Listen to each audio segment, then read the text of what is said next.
Road Less Traveled by Jay Park. While pushing the artist on his higher label, he still got together his 5th full-length album. Looking back on it, how was it? How do we feel about it? Here's our honest review of The Road Less Traveled by Jay Park. The Road Less Traveled by Jay Park. If you don't know what that means people don't travel on that road much. How do you feel about this album artwork? I think it was really, really dope. I really love how he got the song titles and everything on there. But I just like the placement of the fonts and the black and white design of it. It's just really, really cool to look at. Yeah, they found a nice way to incorporate a lot of the things that actually mean something to him. A whole bunch of different shots of him doing different things.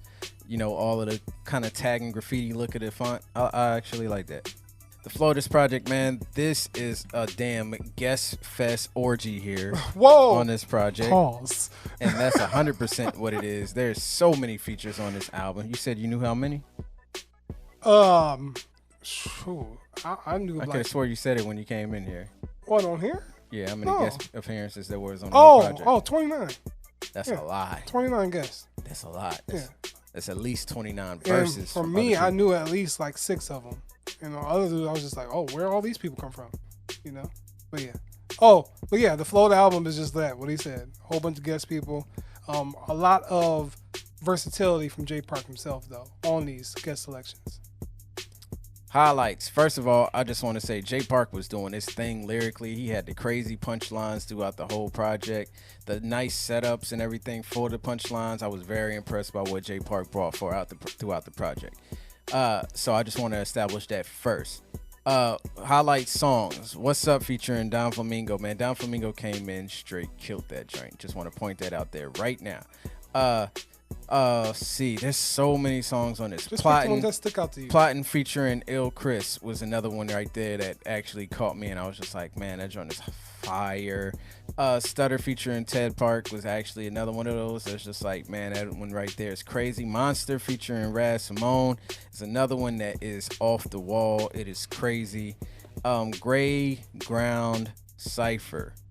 I couldn't tell you who had the dope verses in here. Just know there's a lot of dope verses in here because it's like 20 people on that. Legacy featuring Gift of Gab and Shelby the Singer is amazing. Gift of Gab came through and laced one of the hardest verses on this project. For Ourselves and Undefeated were amazing tracks in this project and I felt like they took the project out on a high note. And there are other dope tracks on here as well. I'm just not trying to name all of them because it's hard to remember who was who on what song when you have 19 features or 29, excuse me. Well, I was just gonna say that, you know, I really love the majority of this project, and I would go through track by track, but I won't do that. But what I want to highlight about this project is just what I commented on was the versatility of Jay Park. Feng Shui was fire too. We know how much he does, but just to see something on a project like this where there's a variety of different artists with different styles and different production, and how he's able not to sound boring on each one of them, you know? And I think that's a detriment to his skill as an artist and, you know, just everything that he does on daily. I really appreciate that because that just shows how committed to his craft he is and how he can adapt to something that we may not be used to hearing him on, or at least for myself. And I don't know if any longtime fan of Jay Park will say that as well, but I think they would, because it just shows the tenacity of how he just goes at it.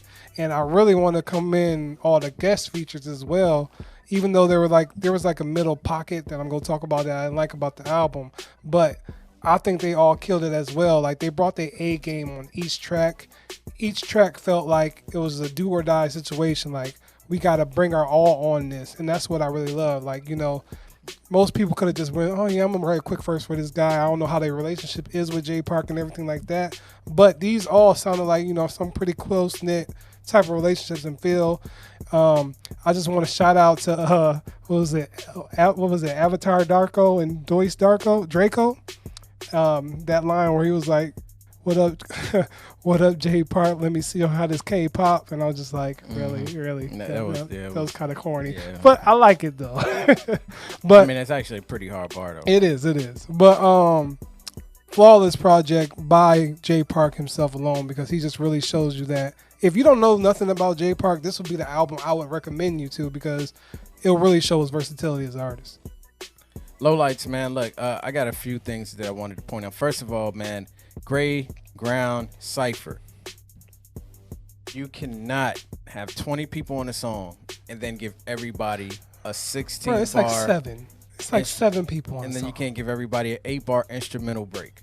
You can't do that. Just cut the instrumental breaks. Just let everybody go back to back. You can get the song down to like 5 to 6 minutes. Please do that next time. Everybody that does music, please take that into consideration. Nobody wants Lupe to hear. did it with Chopper. It was annoying as hell. you don't give everybody a hook. Please, just don't. There was a couple songs in here that I thought were a little underwhelming as well. It was somewhere in between the beat and the and some of the hooks, but I didn't feel like Jay Park slacked on any of the verses, so I just want to point that out. Thought he did a hell of a job putting this together. Yeah, man, there was like a midsection of the album that I would say that kind of like not fell apart, but just didn't seem as amped as the beginning or the end. And I want to say it's like around that 9 to 11 kind of section where I just really felt like it was cool, but I didn't really need them. And that might have made the album flow a little bit better because it was a little bit long. But, I mean, you got to think about the stacked artists it had on there. But I would think that, you know, maybe he could have cut it down to maybe about 14 tracks because those songs was cool, but it wasn't good as the beginning or the end of the album. One more low light. Project was too long. Yeah. Too long. It felt like it lasted forever. Mm-hmm. Especially when you got the Gray Ground Cypher. And that kind of felt like the track to go out on. And then you get, 3 more? But Absolutely. even though they were good tracks, it's just like, you know, yeah. Agreed. Final thoughts, man. Look, Jay Park is dope. Normally he gives you a little bit more R&B, but he didn't really do that for this like that. He gave y'all the hip hop side of him, which was very well appreciated, just to show that he's very skilled and he takes this very serious. And I enjoyed the fact that I love seeing that people take the music serious because I love listening to people that are dope. And when you take it serious, that just adds a whole nother layer of respect. Yeah, man. I really feel like, you know, he just loves music and you really get that with this project. You get his love for music through everybody that he collabed with on this project. And it makes me want to know, like, what he's like in the studio. If there was, like, these, like, I don't know if these was, like, recorded apart or together, either or, just a relationship with him. I wonder how it is because he sounds really dedicated to his craft, and I really like that about him. Final grade. Check. Jay Park's getting a check from me. Like I said, man, there's a couple of dark spots on this project, man, but there's a whole bunch more lighted spots on here that I thought need to be commended, and Jay Park put together some fire. He was killing it lyrically, spiritually, metaphorically. His delivery, Yeah. he did his thing for real.